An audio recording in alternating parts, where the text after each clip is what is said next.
Hi, இன்றைக்கி நம்ம வீட்டில் கேழ்வரகு மாவில் கொழுக்கட்டை எப்படி பண்ணுறோன்னு பார்க்கலாம். நான் ஏற்கனவே ஒரு வீடியோ போட்டிருக்கேன் கேழ்வரகு மாவில் கொழுக்கட்டை பண்ணி. அது வேறு மாடல், இது வேறு மாடல். ரெண்டுமே ஆவியில் வேக வைக்கிறது தான். பார்க்காதவங்க அந்த வீடியோ பாருங்கள். கேழ்வரகு மாவு வந்து நம்ம உடம்புக்கு ரொம்ப ஆரோக்கியமானது. இன்றைக்கி நம்ம இந்த மாவில் எப்படி பண்ணுறோன்னு பார்க்கலாம். நான் வந்து 1 கப்பு மாவு எடுத்திருக்கேன். 1 கப்பு மாவு எடுத்து நல்லா அடுப்பை சிம்மில் வச்சு 3 நிமிஷம் நல்லா வறுக்கணும். வறுத்துட்டு அதே கப்பில் அரை கப்பு தேங்காய் எடுத்து அதையும் 1 நிமிஷம் நல்லா வறுக்கணும். வறுத்து எடுத்துட்டு உடனே அந்த பாத்திரத்துலேருந்து வேறு பாத்திரத்துக்கு மாவை மாற்றிடணும். இல்லைன்னா இந்த சட்டி சூடாக இருக்கும், மாவு வந்து கரிஞ்சிரும். அதனால் வேறு பாத்திரத்துக்கு மாற்றிட்டு நட்ஸு வறுக்கணும். நட்ஸு வந்து உங்களுக்கு என்ன நட்ஸ் பிடிக்குமோ அதை போட்டு வறுத்து பொடிச்சிக்கலாம். நான் வந்து இன்றைக்கி ரொம்ப நட்ஸ் இல்லை வீட்டில், நல்லா கம்மியாக போட்டிருக்கேன். இன்னும் கொஞ்சம் கூட போடலாம். உங்களுக்கு என்ன பிடிக்குமோ அதை போடுங்க. நான் நிலக்கடலை ஏற்கனவே வறுத்தது, அதனால தனியாக வச்சுருக்கேன்.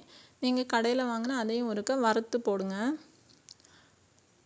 அதை கொரகொரப்பாக பொடிக்கணும், ரொம்ப நைஸாக பொடிக்கக்கூடாது. இப்போ மாவு எடுத்த கப்புக்கு அரை கப்பு கருப்பட்டி எடுத்திருக்கேன். கருப்பட்டி நல்லா பொடிச்சிடுங்க. எடுத்துட்டு அதை வந்து அரை கப்பு தண்ணி ஊற்றி நல்லா காய்ச்சி எடுத்துடலாம். அதை வடிகட்டும்போது அதில் கல், மண், தூசியெல்லாம் இருக்கும், அதுக்காக தான். எடுத்துட்டு நம்ம அரைச்சி வச்சுருந்த நட்ஸை அந்த மாவில் போட்டுட்டு நல்லா மிக்ஸ் பண்ணி எடுத்துடணும்.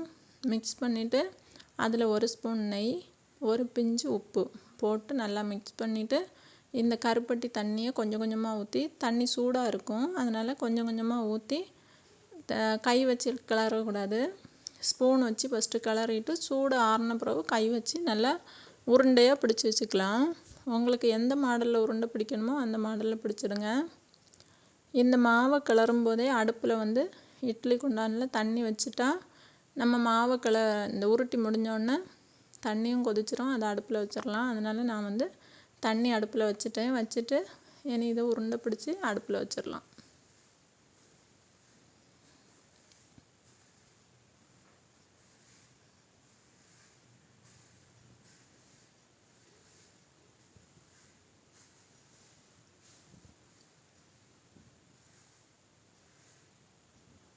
உருண்டை உங்களுக்கு எப்படி பிடிக்கணுமோ அப்படி பிடிங்க.